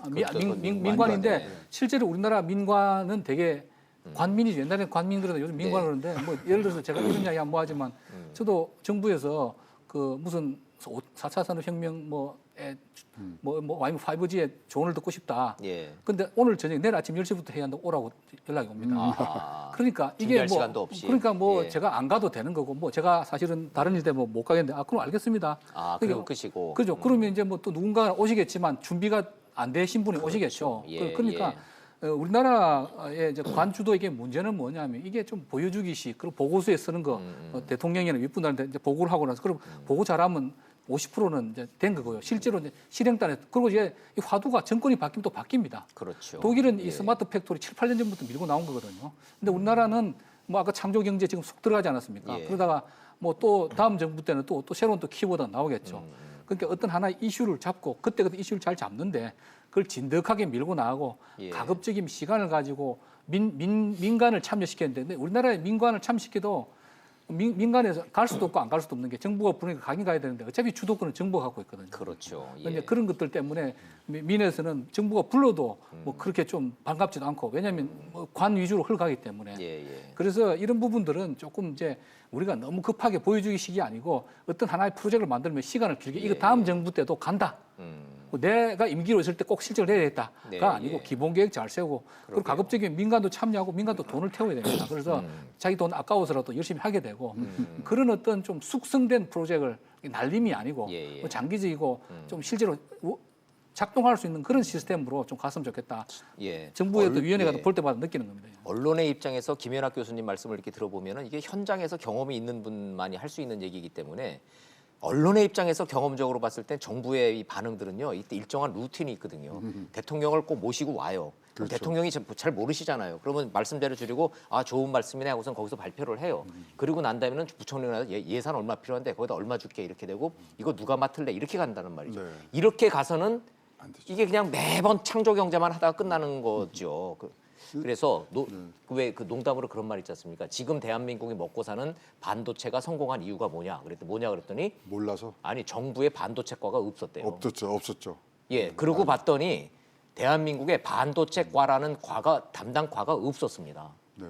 그 얘기는 스마트 공장과 만들면 안 된다는 얘기. 제가 농담이나 폄하하려고 그러는 게 아니라 규제 얘기하려고 그래요. 규제. 네. 정작 민간에서는 규제를 어떻게 좀 풀어달라고 주문하고 있는 겁니까 이게? 지금 뭐 일단은 뭐 샌드박스처럼 일단은 좀 우리가 할 수 있는 건 마음껏 하게. 그러니까 지금 뭐 저 잘 나가는 유니콘 기업 이 예. 벤처가 우리나라의 규정 때문에 우리나라에 와서 사업 못하는 게 40%, 네. 제한적으로 못하는 게 30%. 그래서 70%가 세계에서는 지금 통용되는 기술이 우리나라에서는 못 된다는 거죠. 그러면 좀 도전이라도 한번 할 수 있게 좀 만들어 달라. 이게 지금 사실 굉장히 큰 이 업계의 소원이고 그러네요. 한 번은 해봐야 되는 거 아닙니까? 근데 이제 구체적으로 들어가면 이제 저렇게 되는 거예요. 지금 시청자 여러분들 저희가 이해를 좀 돕기 위해서 표를 만들어 드렸는데 현재 국회에서 진행 중에는 규제 혁신 5법이라고 저렇게 돼 있습니다. 그런데 저를 포함해서 국민 여러분들이 이걸 보고서는 저 법의 제목만 보고 아 규제 혁신이 되겠구나 뭘 알 길이 있습니까? 전문가들 의견 좀 여쭤보죠. 저런 그 기본법 무슨 특별법 법법 그래서 저 정도 되면 규제 혁신에 부족하더라도 혁신을 하겠다는 의지는 확인이 되십니까? 아니면 이거 갖고는 안 된다는 입장이십니까? 김비창 교수님 또 저 법 잘 모르시죠? 저건 업계 사람들만 아는 내용들이니까 저도 교수님들이 사실 다 이제 알 수가 없죠. 몇 번 들어봤지만 저는 그 기업에는 두 가지 OECD에서도 두 가지 방향을 이야기를 해요. 뭘까요? 첫 번째는 사실 사회가 어떻게 보면 매뉴얼의 모섬이 되는 것보다는 어떻게 보면 방향과 철학의 주인이 되도록 할 수 있어야 기업가가 마음대로 자기의 사실 기업가라고 하는 사람들은 이게 상상을 하는 사람들이거든요. 풀어놔야 된다. 풀어놔야 되는 거죠. 그래서 이 시스템을 너무 이 과다하게 이렇게 갖추어 놓다 보면 물론 이제 안전도 중요하고 환경도 중요하고 다 중요한 거지만 네. 사실 이 동적인 변화를 수용할 수 있어야 되는 거죠, 그죠? 그래서 제가 이 기업가들을 만나보면 제일 불편해하는 게 네. 이게 소통을 하되 기업가들하고의 소통이 너무 적은 것 아니냐. 아하. 결국은 저 법은 누구한테 적용이 돼야 되느냐 하면 기업들한테 적용이 되는 부분이죠. 네. 저는 법을 만드는 것보다는 법을 운용하는 과정에서 사람들에게 자유를 줄 수 있는 여지가 굉장히 많아요. 그래서 오히려 이 기업인들이 불편해하는 것은 물론 저 법도 굉장히 중요하죠. 네. 저 법은 어떻게 보면 대통령의 의지가 굉장히 반영되어 있는 법인데 네. 그것을 운영하는 공무원들이 좀 더 기업가에게 유리한 해석을 해줄 수 있도록 해야 되는데 그런 해석을 할 수 없도록 만들어주는 이런 분위기도 저는 규제에 굉장히 중요한 것 같다는 생각이 좀 들어요. 네. 완곡하게 말씀을 하셨지만 기업인들 만나 보면은 뭐 저 나의 상상력과 창의력을 발휘할 수 있는 소통 어쩌고저쩌고 그런 점잖은 얘기가 아니라 좀 원색적이고 직설적으로 왜 기업가를 악덕업주로 만드느냐. 악덕 나를 돈을 벌어서 세금을 내고 이거를 발전시키는 이 기업가들을 악덕 기업자로 손가락질하는 이 사회적 분위기가 너무 싫다. 할 수만 있으면 나 접고 나가고 싶다라는 얘기들을 많이 하지 않습니까? 근데 좀 막연해요. 그럼 도대체 구체적으로 뭐 어떤 불이익을 당하셨습니까? 그러면 또 딱히 이렇게 찝어내는 것도 없어요. 기존에 이제 규제에 워낙 파묻혀가지고 그걸 뭐 당연하게 생각하고 있고 그 규제를 하나 풀기 위해서 엄청나게 로비를 하죠. 술 사주기도 하고 뭐 쫓아다니기도 하고. 그래서 저는 참 신기한 게 역대 정권마다 규제 개혁을 부르짖지 않은 정권이 없거든요. 그렇죠. 예. 근데 사실은 정권이 바뀔 때마다 규제 건수는 늘어납니다. 17대 국회 때 입법 건수가 3,700건인데 19대는 7,400건이거든요. 근데 저는 국회의원님들 좀 열심히 일 안 하셨으면 좋겠다고 생각드는 게 아하. 이게 다 규제거든요. 법률이 다 규제입니다, 사실은. 뭐 법이 늘어날수록 다 규제법이지 뭘 촉진하는 법은 없다는 말씀이시죠. 아까 규제 혁신 5개 법안 예. 그중에 4개 통과됐다는데 그건 참 뭐 칭찬 저는 예. 박수를 쳐서 환영하고 싶은데 저 와중에 10개 규제하는 법은 또 생겼을 겁니다, 분명히. 아하. 그러니까 실제로 뭐 규제 총량제 뭐 오죽하면 규제 총량제 이런 이야기가 나왔겠습니까? 실제로 이 순간에도 규제는 계속 늘어나고 있거든요. 현대생활 복잡하다 보니까. 그래서 저는 옛날에 자료를 찾다 보니까 옛날에 그 DJ 대통령 때 규제를 반으로 줄여라. 예. 그리고 실제로 한 14,000개 되는 규제를 12,000개 되는 규제를 7,000개인가로 한번 줄인 적이 있더라고요. 7,724개로 줄였어요. 네. 정확하게. 그게 DJ 정부 때 제 기억이 나는 게 2002년도니까 월드컵 할 때거든요. 그때 규제혁신위원회라는 걸 만들어서 그때 반토막으로 철학을 해가지고 7,724개로 줄였는데 제가 재밌어서 그 통계를 봤더니요. 10년 사이에 딱 2배 늘었더군요. 그렇죠. 17,000개. 네. 그러니까 14,000개로 한번 늘었더라고. 대통령이 이렇게 의지를 가지고 하니까 줄었다가 또 슬금슬금 이게 조금 심한 이야기지 뭐라도 또 규제가 있어야 공무원들도 자기 권한을 행사할 수 있는 면도 있거든요. 그래서 지금 문 대통령께서도 정말 이걸 탑다운으로 규제 반으로 줄이고 그걸 가지고 장관들 내가 평가를 해서 규제 부서마다 반으로 줄인 장관은 뭐 1, 2년 더 임기를 보장해주고 그 못 줄인 장관은 뭐 옷을 벗게 하신다든지 좀 극단적인 조치 사실 그렇게 해가지고 너무너무 그 규제가 없으니까 불편하더라. 그럼 다시 만들면 되는 거거든요. 그게 네거티브 규제 아닙니까? 일단 다 풀어주고 꼭 안 되는 거, 꼭 있어야 되는 규제만 하는 게 네거티브인데 사실은 우리는 말로 네거티브 하면서 계속 실질적으로 포지티브 규제를 하고 있거든요. 뭐 되는 거 몇 개 빼고로 다 안 되는 그런 사실 규제 속에 살고 있습니다. 근데 문재인 정부 지금 정책 기조 3대 기조 중에 세 번째가 공정 경제 아닙니까? 공정 경제. 그럼 공정 경제를 하기 위해서는 규제를 해야 되고 대기업, 중소기업 간의 격차를 줄이기 위해서 이게 참 결이 완전히 다른 내용이라. 내용일 수 있는데요. 예. 저는 홍남기 부총리에 대한 기대가 있습니다. 이 부분에 대해서는. 왜냐하면 우리가 16대 때부터 지금 뭐 이 법제화를 추진했던 서비스 뭐 산업 발전 기본법. 네. 홍남기 부총리가 국장 시절에 네. 이 법안의 주무 담당 국장이었습니다. 그래서 자기가 통과시키기 위해서 지금 16대부터 계속 노력해 보이고 네. 청문회 과정에서도 이거는 꼭 자기가 통과시키고 싶다 그러는데 일단 서비스 산업 발전 기본법만 통과를 되더라도 우리가 할 수 있는 게 너무 많습니다. 아, 많이 달라지나요? 예, 그래서 사실은 굉장히 여기 이 부분에 대해서는 제가 기대가 크고요. 또 업계에서도 좀 이것들이 사실 이게 지금 뭐 병원 영리화 뭐 이런 부분들에 지금 아주 지역적인 거에 의해서 지금 막혀 있거든요. 근데 뭐 지금 제주도에서도 지금 풀어줬고 그래서 이 부분이 뭐 한꺼번에 다 풀 수는 없지만 하나하나 가는데 네. 홍남기 부총리의 신 부총리의 어떤 역할도 이번에 좀 제가 기대가 높습니다. 좋은 말씀입니다. 근데 국민 입장에서 좀 우리가 지난 15년을 한번 복기를 한번 해보시자고요. 이명박 정권 딱 하면은 전봇대 규제 없애라. 대통령이 한마디 했더니 전봇대 하나 뽑아버렸잖아요. 그렇죠. 실제로. 그때 대불공단. 대불공단 전봇대 뽑아버렸죠. 근데 그거 말고는 그 뒤에 규제는 더 늘었다라고 지금 결론은 그렇게 나 있고 박근혜 정부 때 손톱 밑 가시 뽑으라 그랬잖아요. 그렇죠. 그 손톱 밑에 가시만 뽑다가 그냥 절이 되셨고. 아니, 그 역대 정권이 세 가지 거짓말을 항상 한 거 아닙니까? 중소기업 키우겠다, 실업률 낮추겠다, 규제 개혁하겠다. 근데 어느 정권도 뭐 소위 말하는 아니 뭐 의도적인 거짓말이보다는 결과적으로 우리가 그렇죠. 되짚어서 복기를 해보니 규제 개혁이라는 게 그렇게 쉽지 않더라. 늘면 늘지 줄지 않더라라는 건데 요 대목은 교수님들이 이구동성으로 말씀하시니까 김기찬 교수님 이 규제 개혁 이렇게 좀 말로만 이렇게 하지 말고 어떻게 해야 된다라는 어떤 액션 플랜의 어떤 구체적인 방안이 있으세요? 저는 그 제일 중요한 게 저는 이게 그 적용하는 과정에서 공무원들의 좀 자율적인 재량권을 주는 게 더 중요한 것 같아요. 사실 우리가 똑같은 법을 만들어 놓고서도 해석을 어떻게 하느냐 하는 게 나라마다 어떤 이 경제의 자유잖아요. 그죠? 그래서 우리 대한민국은 똑같은 법을 가지고 있더라도 다른 나라도 같은 법을 가지고 있더라도 경제의 자유도가 좀 낮은 나라다 이렇게 평가를 받아요. 쉽게 말하면 웬만하면 허용해 주는 공무원은 꼭 탈이 나서 그렇죠. 그게 잘리고 네. 어떻게든지 꼬투리 잡아가지고서 못한다고 버티는 공무원은 우수 공무원으로 표창받고. 맞습니다. 그래서 대통령께서도 그것을 좀 문제를 해결하자 이렇게 지금 굉장히 주문하고 계시는 걸로 알고 있어요. 예. 그러면 공무원들이 그럼 실제로 그 기업의 입장에서 해석을 했을 때 공무원들이 피해를 안 받지 않을 수 있도록 만들어주는 이런 장치가 저는 법적인 장치보다도 훨씬 더 중요하고 분위기고 법보다 공무원들을 보호해줘야 된다 오히려. 네, 그런 어떤 공무원들이 기업의 재량권 규제 철폐의 그런 철학을 공유할 수 있고 그걸 집행할 수 있도록 만들어주는 분위기가 굉장히 중요한 것 같아요. 예, 김 교수님 말씀에 공감 가는 공감하고요. 말씀이시네요. 거기에 더해서 사실은 우리나라는 법보다 더 무서운 게 고시하고 시행령입니다.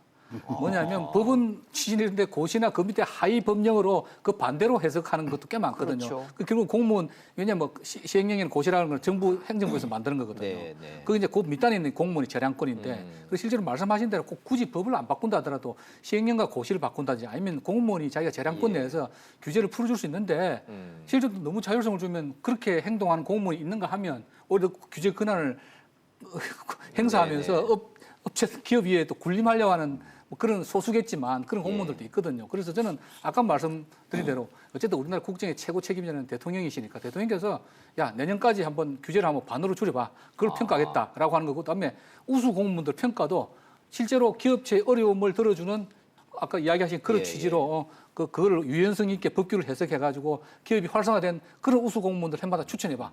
그러면은 공무원들이 너도 나도 막 기업체 찾아다니면서 우리 해결할 거 없냐고 저는 그를 이제 믿고요. 또 하나는 사실은 이 규제라고 하는 것이 또 국민이 원해서 생기는 거거든요. 예를 들어서 금융사고가 하나 생겼다. 그러면 우리나라 뭐 언론들부터 국민들 막 떠듭니다. 도대체 정부가 뭘 했길래 이런 사고가 생기냐. 그래서 우리나라 금융 규제가 그렇게 심한 거거든요. 근데 미국 같은 경우 전혀 다르지 않습니다. 미국은 기본적으로 규제를 안 하고 있다가 만약 문제가 생기면 사후적으로 그 이제 최소한의 어떤 그 예방책이 하는데 우리나라는 국민들이 어떤 뭐 사고에 대해서 도대체 인내심을 가지지 못하시니까 사전적으로 아예 그런 사고 안 생기게끔 촘촘하게 규제를 만들어 놓는 거거든요. 그래서 이런 어떤 산업이 좀 역동적으로 성장하기 위해서는 때로는 어쩌면 불가피하게 사고도 생길 수가 있고 혁신적인 어떤 새로운 아이템이 나올 수도 있는 건데 그런 부분에 대해서는 언론도 너무 그 사고 자체만 가지고 떠들지 말고 조금은 거시적으로 보고 국민들도 좀 인내하고 그런 면도 좀 필요하지 않을까. 제가 이게 잘 안 되는 예를 하나 들어드릴게요. 네. 지금 미국의 애리조나주에는 구글이 만든 자율주행차가 웨이모가 지금 달리고 있어요. 그렇죠. 그래서 똑같이 우리도 안전과 환경과 생명을 중요시하는 나라인데 네. 그러면 미국은 생명, 환경, 안전을 예, 중요하지 않은데 달리고 있고 한국은 못 달리느냐. 예. 이걸 보면 저는 법적인 문제보다는 그 적용 과정에서의 우리 공무원들의 태도라든지 재량권이라든지 이런 것들이 좀 부족해서 그래서 예.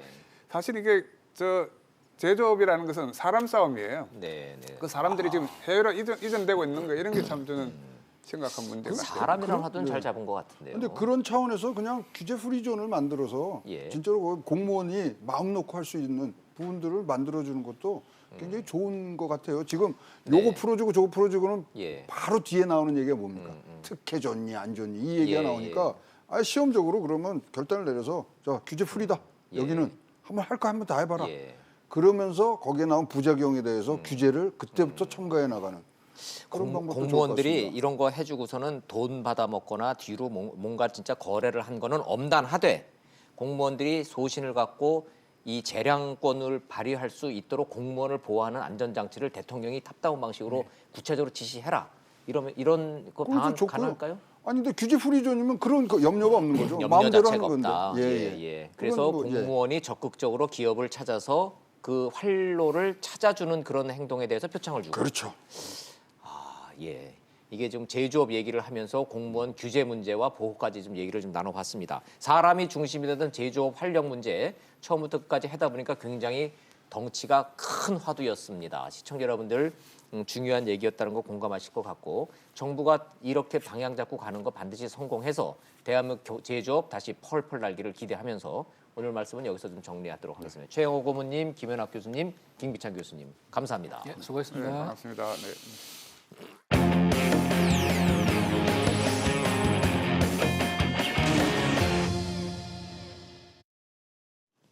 서울 광화문 광장에서 추운 날씨 속에 시위가 열렸습니다. 태안 화력발전소 사고로 숨진 하청 업체 노동자 청년 고 김용규 씨에 대한 추모 문화제입니다.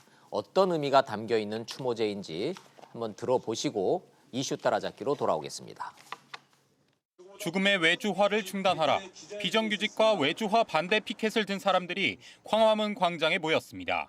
손에는 태안 화력발전소에서 사고로 숨진 노동자 김용균 씨를 추모하는 촛불을 들었습니다. 24 비정규직 청년의 안타까운 죽음에 비정규직 노동자들은 물론 일반 시민들도 함께했습니다. 광화문 광장에 마련된 작은 분향소에는 고인을 향한 추모 글귀를 적는 시민 발길이 이어졌습니다. 문화제에 참석한 동료들은 더는 죽는 동료를 보고 싶지 않다고 호소했습니다. 고 김용균 씨의 부모의 통곡을 가슴을 찢어도 풀어지지 않는 원통함을 대체 누가 책임져야 할까요? 위험한 업무도 사고 책임도 모두 비정규직에게 떠넘기는 죽음의 외주화를 멈춰달라고 말했습니다. 적어도 죽지 않고 일할 수 있는 우리들의 권리, 정규직으로 돼서 일할 수 있는 누구나 행복하게 살 수 있는 사회가 됐으면 좋겠고 고 김용균 씨 사고에 대한 철저한 진상규명과 책임자 처벌도 요구했습니다. 태안화력시민대책위원회는 김 씨 죽음의 진실이 밝혀질 때까지 촛불 문화제를 매일 열 계획이라고 밝혔습니다. 자, 중요한 뉴스만을 지금 모아서 전해드리는 이슈 따라잡기 시간입니다. 이수희 변호사님 나오셨습니다. 어서 오십시오. 안녕하세요. 안녕하세요. 네. 시작하기 전에 저희가 정부 차관 인사가 발표된 모양이에요. 차관급 16명의 인사가 단행이 됐습니다. 기재부 1차관의 이호승 차관 됐고요. 그다음에 문체부, 다른 기재부 뭐 이런 그 차관들 16명 발표됐습니다. 국토부 1차관 박선호, 기재부 2차관 구윤철, 그리고 문체부 다른 부처들도 지금 다 속속 발표가 되고 있습니다. 김용삼 문체부 1차관, 문미옥 과기부 1차관 발표됐습니다. 낯익은 이름들 많이 나오고 있네요. 자, 차관급 16명 인사 단행됐다는 소식 전해드리면서 방금 전에 보여드렸던 비정규직의 참변.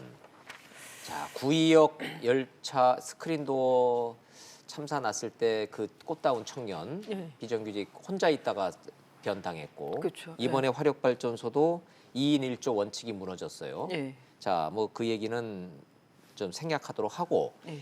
이른바 위험의 외주화. 예. 지금 이 노조나 다른 데서는 구조적인 문제를 파고 들어봤더니 위험한 일을 전부 다 외주 하청업체로 지금 했더라. 그래서 여기에서 좀 구조적으로 지금 1인 1조로 2인 1조가 지켜지지 않아서 사고가 나고도 시신도 지금 못 찾고 몇 시간이 흐르는 상황이다. 그러니까 이거 이제 구조적으로 어떻게 해결해야 됩니까? 그러니까 이제 그 근로감독관이 가서 이제 그 조사한 거는 지금 말씀하신 대로 네. 뭐 2인 1조라든가 아니면 이런 그 버튼을 버튼을 누르지, 예. 누르거나 뭐 이런 저 시설에 있어서 미흡함, 안전 기준을 위반한 거 그런 데 대한 이제 지적은 했습니다. 근데 네. 지금 이제 질문하신 내용은 그거보다는 이제 제도에 대한 얘기잖아요. 근본적으로 뭔가 좀 제도적으로 문제가 있다라는 그 이 국민적 불만이 있어서 좀 여쭤보는데. 예. 근데 이제 비정규직을 그러면은 이런 안전 점검 업무, 그 예. 안전 점검을 한다는 게 그만큼 또 위험할 수가 있는 거죠. 지금 예. 같은 경우에는 고 김용균 씨가 한 일은 석탄 이제 그 발전소니까 네. 석탄이 이제 이 컨베이어 벨트에 다니는데 뭐 떨어진 게 있을 네, 거 아니에요. 네. 그거를 줍다가 이 벨트에 컨베이어 벨트에 끼인 게 아니냐. 맞아요. 예, 예. 그렇게 이제 추측을 하고 있는데 그러면 이건 이제 이 김용균 씨를 고용한 그 업체의 주장 그거예요. 그거는 일상적인 안전 점검 업무였다. 위험한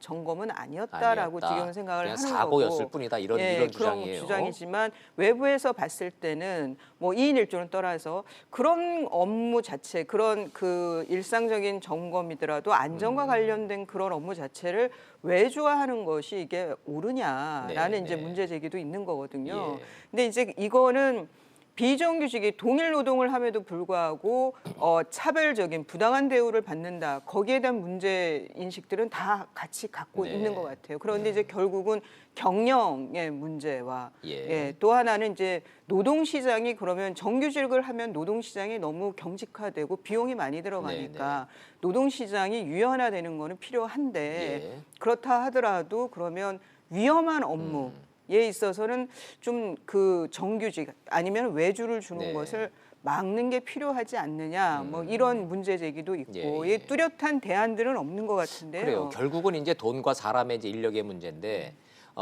위험한 업무를 그래 단순 업무를 외주화하고 하청업체 주는 것까지는 그렇다 치더라도 지나친 단가 후려치기로 해서 하청업체 자체가 일감을 따내기 위해서 싼 값에 들어갈 수밖에 없고 그러다 보니까 사람을 줄여야 되고 저임금 노동자를 써야 되는 이 구조는 막도록 이 외주를 할 때 단가를 후려치지는 못하도록 좀 하는 안전장치는 반드시 좀 필요하다. 이런 목소리들이 지금 존재하고 있어서 여쭤보는 겁니다.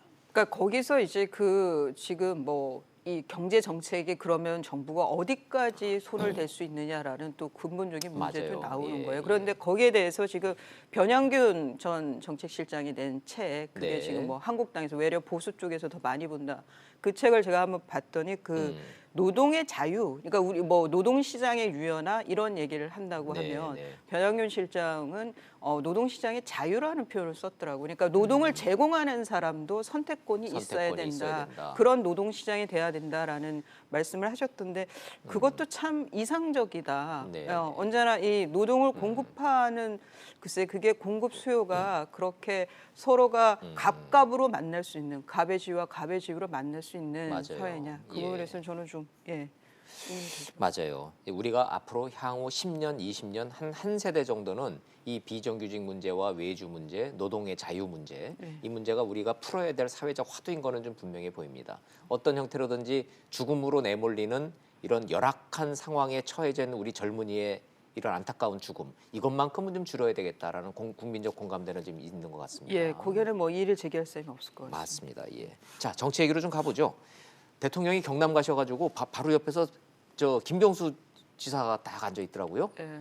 근데 그 힘 실어주러 갔나 이렇게 했더니 오히려 김병수 지사는 백의종군 얘기를 꺼냈어요. 이거 무슨 뜻입니까? 뭐 대통령께서 가서 이제 뭐 고속도로 네. 도로 놔주겠다는 말씀도 하시고 창원이 워낙 경제가 안 좋다 보니까 뭐 경남에 제조업 중심의 경남에 이제 또 힘을 실어주는 어떤 그 온기를 불어주는 그런 많은 말씀들을 하고 오셨는데 김경수 지사를 그 바라보는 그 얼굴 표정은 네. 정말 온화하더라고요. 아유 그래서 애정 그 자체죠. 예, 애정. 문재인 대통령이 김경수 지사 바라보는 네. 저 시선은 정말 애정 그 자체예요. 예, 그래서 뭐 김경수 지사가 백의종군하게 난 모든 당직을 내려놓겠다라고 그게 무슨 했지만 뜻이에요? 이제 그거 여쭤보고 싶은 거예요. 지금. 그리고 우리 지난번에도 얘기했죠. 도대체 백의종군은 뭐 어떻게 한다는 예, 얘기냐. 예. 근데 지금 흰옷 입고 다니면 되나? 흰 와셔츠 입으면 백의종군인가? 그러니까 광역자치단체장들이 예. 그 민주당 안에서 당연직으로 갖고 있는 당직들이 있대요. 당직이 있군요. 그 당직을 내려놓겠다. 그래서 이제 평당원인데 당원권 행사를 안 하겠다 이런 취지인 것 같아요. 그런데 당원권 행사를 할 때 제일 중요한 거는 사실 전당대회거든요. 당대표 그렇죠. 뽑고 할 때. 예. 근데 이미 뭐 전당대회도 끝났고 뭐 예. 당원권을 행사하지 않는다는 게 무슨 의미가 있겠나 음. 싶은데 뭐 아주 원칙적인 의미의 백의종군이라 그러면은 관직을 내려놓는 거잖아요. 그렇죠. 예. 네, 그래서 일각에서는 이순신 장군의 백의종군이 왜 여기서 나오냐 아하, 뭐 예. 이런 비판의 목소리도 있습니다. 직설적으로 얘기하면은 말은 그렇게 안 했지만 이재명 지사 때문에 그런 거죠. 이재명 자꾸 지사가 거론되니까. 예, 이재명 지사가 백의종군 하겠다. 나 탈당 안 한다. 그 대신 당직 안 맡겠다. 예. 이렇게 했으니까 같이 재판받고 있는 김경수 지사 입장에서는 그럼 나도 백의종군. 뭐 이렇게 저 정치권에서는 대충 이렇게 해석하는 것 같아요. 그 이제 이재명 지사 그 징계 얘기가 나왔을 때 바로 왜 그럼 김경수 경남 그렇죠. 지사는 예. 내버려두냐라는 예. 형평성 문제가 거론됐고 아하. 본인 이름이 계속 나오니까 예. 따라서 그러면은 뭐 화합이라든가 이런 명분은 내세웠지만 결국은 뭐 그 계속 거론되는 데 대한 부담이 아닌가 싶습니다. 핵심과 본질은 지금 여권 내에서 김경수, 이재명 두 지사는 미래 권력 후보자이기 때문에 그런 거죠. 대통령 그쵸. 후보군이기 때문에. 예, 근데 한쪽은 아주 이쁜 후보군인 예, 거고 예. 한쪽은 그러니까 그 지금의 이제 주류라고 하는 예. 친문 세력이 봤을 한쪽은 때는 친자고 한쪽은 서자고 이렇게 이런 차이겠죠. 서자 정도. 근데 사이가 안 좋은 서자. 네, 그렇죠. 네, 뭐. 입상인 서자 이렇게 됐어요. 근데 지금 네. 이제 그 재판이 앞으로 뭐 이재명 지사 재판도 계속 진행이 되면 네, 네. 어떤 얘기들이 이제 불리한 얘기가 나올지 유리한 얘기들이 계속 나올지 모르지만 지금 그 김경수 지사의 경우에는 드루킹이 그 재판에서 상당히 불리한 진술들을 계속 쏟아내고 있죠. 네, 네. 예, 그래도 그것이 뭐 보도 양이 적어서 그런지는 몰라도 네, 네. 네, 김경수 지사가 지금까지 보이는 좀 이렇게 독선적인 모습 그런 거는 좀 지양해야 네, 되지 네. 않나 싶습니다. 원래 성품 자체가 좀 온화하고 그런 탁도 좀 있고요. 어찌 됐든 둘 다 백의종군 한다 그러는데 한쪽은 똑같은 흰 옷을 입고 있어도 한쪽은 이쁜 아들이고 한쪽은 아주 미운 서자고 이게 지금 이 친문 그룹의 전체적인 분위기는 맞죠? 예, 그런 것 같습니다. 우리 예. 시청자 여러분들이 충분히 좀 새겨서 들으실 것 같아요. 자, 국회 얘기 좀 가보죠. 예. 이거 원래 좀 정기국회 끝내고 다들 외유도 나가고 그래야 되는데 전국이 완전히 얼어붙었어요. 단식 때문에. 예, 지금 전혀 예상 못했던 선거제도 그렇죠. 연동형 예. 비례대표제 때문에 손학규 대표와 이정미 대표가 아주 강한 그 예. 태도를 보이고 있고 일주일 전만 해도 국회가 이렇게 될지에 대해서는 아무도 예상치 못했어요. 예, 그리고 뭐 12월 임시국회 얘기는 있었어요. 유치원법하고 예. 또 그 외 지금 한국당에서 그때 이제 전임이죠. 그 김성태 원내대표랑 홍영표 민주당 원내대표끼리 합의한 게 그 고용 세습에 대한 국조를 받기로 했었죠 그때요. 홍영표 네. 민주당 대표가 뭐 그런 것 때문에 12월 임시국회가 열리지 않겠느냐는 얘기는 있었는데 지금은 이제 열어야 되는데 열리겠느냐. 또 열린들 예, 이게 좀 되겠느냐. 예, 뭐 그런 예. 것 때문에 지금 이제 그 12월 임시국회에 대해서는 좀 말들이 많은 것 같습니다. 구체적인 질문 좀 드려볼게요. 지금 9일째잖아요. 손학규 대표 지금 단식, 이정미 대표 단식이 민주당이 자유한국당 설득해서 연동형 비례대표제 합의안 들고 와라. 그 전에는 단식 못 푼다. 이 입장 변화 없습니까? 그런 것 같습니다. 여기 이제 승부를 보겠다는 그 두 당은 승부를 보겠다는 아주 강한 그 의지를 보이는 것 같아요. 그런데 지금 한국당에 이제 새로운 원내대표가 뽑혔잖아요. 예. 나경원 원내대표.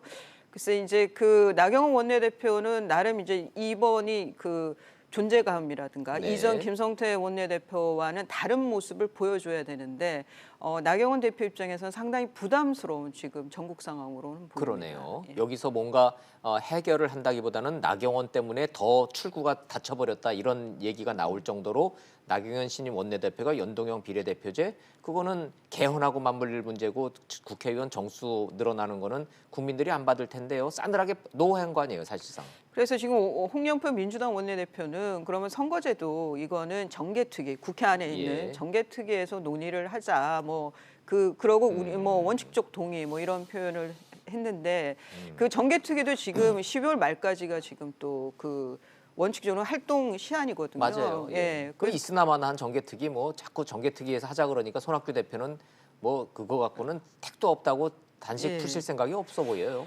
그래서 좀 그 격한 그 예언들이긴 한데 결국은 병원행위 퇴로가 되는 거 아니냐. 유일한 뭐 출구가 병원행밖에 없다. 예, 강제 입원. 예, 그 얘기까지 지금 나오고 있습니다. 예. 아유, 근데 저 연세에 9일차 단식이고 손학규 대표 성격상 뒤에 가서 화장실 가서 뭐 드실 분이 아니잖아요. 성향상으로만 놓고 보면. 지금 이제 원일이 기자님 말씀하신 그 화장실 그게 예. 그러니까 이제 그 다 그런 건 아닌데요. 일부 이제 단식할 때 그 저 격려 방문을 와서 예. 화장실 어디다가 이렇게 뭐 이제 아, 그럼요. 그 마시는 거를 갖다 예, 놓으면 우유, 빵 뭐 이런 거. 그러면 이제 가면서 귓속말로 예. 어디 몇 번째 칸에 뭘 넣어놨다. 그러면 이제 그 화장실 가는 척하고 와서 마시고 뭐 그런데요. 근데 네. 그거를 탓할 수가 없는 게 안 그러면 정말 목숨이 위험해요. 큰일 나거든요. 예. 단식 저거 무지하게 위험한 거예요. 근데 손학규 대표님 성정을 아는 분들은 그럴 사람이 아니다. 예, 그럴 사람이 아니기 때문에 손학규 대표 출구 없이 계속 이러실 겁니까? 이렇게 여쭤봤더니 그럼 내 몸을 민주주의를 위해서 내 몸을 바치겠다 그러니까 그 결기가 대단하신 거죠. 예기치 않은 이 단식 정국 때문에 전국이 좀 얼어붙었다는 소리까지 좀 가봤고요. 마지막으로 시간은 없지만 이거 좀 여쭤봐야 되겠네. 자유한국당 얘기하셨잖아요. 나경원 신임 원내대표. 이제 뭐 인적 쇄신 얘기가 자꾸 나오는데 김병준 비대위원장과 나경원 신임 원내대표가 인적 쇄신을 놓고 뭔가 기준이 다르고 생각이 다르다는 느낌을 받습니다. 어떻게 보세요? 그러니까 큰 틀에서 그 쇄신은 필요하다. 지금 예. 이 시점에서의 외부에 보여줘야 되는 당의 달라진 모습이 이제 인적 쇄신으로 상징된다. 네. 그래서 쇄신 자체에 대해서 서로 이견이 있는 건 아닌데 이제 그 폭의 문제인 것 같아요. 자, 폭의. 그러면 뭐 복잡한 얘기 말고 김병준 위원장은 어떤 생각이고 나경원 원내대표는 어떤 생각이에요? 뭐 그 폭이 인적 쇄신의 폭이 두 사람이 다르잖아요, 지금. 지금 밖으로 나온 그 워딩만 가지고 예. 그 얘기한다 그러면은 지금 뭐 그 조강특위에서 지금 벌어지는 일에 대해서 저도 비대위원이지만 네. 비대위에서는 지금 내용을 몰라요. 뭐 어느 정도까지 진행되고 있다는 것만 아는 거지 몇 명이고 뭐 이런 것도 언론 보도 통해서 진짜 접할 정도거든요. 예. 그리고 조강특위 안에서도 외부위원 네 분이 주축이 돼서 하고 있기 때문에 네. 당내 인사들이 그 구체적인 내용은 지금 잘 모르는 상황인데 지금 나경원 대표가 원하는 거는 대여 투쟁을 해야 되는데 여기서 그 원내들, 네. 의원들을 많이 손을 댔을 때 그럴 때는 대여 투쟁을 하는 데 있어서 본인이 그러니까 좀 대여가 흐트러질 수 있다라는 그 뭐 걱정을 얘기를 한 거고요. 그리고 또 하나는 그 원내대표 경선을 할 때 좀 그런 언질들을 좀 했었나 봐요. 예, 그러다 보면 거기에 대한 말에 대한 책임도 지금 네. 져야 되고 그러다 보니까 이런 외부에는 그렇게 얘기를 하고 있는 것 같습니다. 객관적으로 이렇게 공식적인 발언을 토대로 해서 설명을 잘 해주셨는데 결국은 김병준 비대위원장은 다음 주에는 일부라도 손대야 되겠다는 얘기일 거고 교체하겠다는 얘기로 해석이 들리고 예. 나경원 위원장은 이제 싸워야 되는데 지금 분란 일으키면 안 되니까 좀 뒤로 미룹시다. 내지는 덮고 가자 이런 입장이라고 해석은 되네요. 덮고 가는 것까지 바랄까 정말 그렇게 아하, 되면은 이 한국당이 예. 별한 게 뭐 있냐 소리 나올 텐데요. 아니 근데 직설적으로 여쭤보면 자유한국당의 친박계의 지지를 받아서 원내대표가 됐는데 이번에 당협위원장 교체한다 그러면 대부분 친박계일 텐데 그거를 그냥 아무 손 안 하고서는 그 맘대로 하세요 이러고 있을 수는 없을 거 아니에요. 그러니까 그 당선된 거에 대한 빚 갚는 것보다는 네. 원내대표로서 존재감을 드러내면서 이제 그 큰 정치를 해야 되는데 그러려면 그 원내에 있는 의원들이 많이 도와줘야 될 거 아니에요. 네. 그럼 나는 당신네들 원하는 거를 저기 수용시키기 위해서 내가 정말 애를 썼다는 모습은 보여줘야 될 거예요. 알겠습니다. 네. 신임 나경원 원내대표의 행보 다음 주 관전 포인트로 넘겨놓고 네. 다음 주 기대해 보겠습니다. 감사합니다. 잘 들었습니다. 고맙습니다.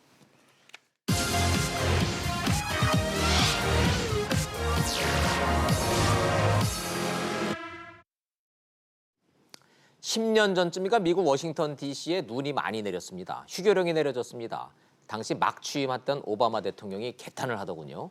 이 정도 눈에 학교가 쉬다니 미국 공교육이 경쟁력을 잃는 반증이다.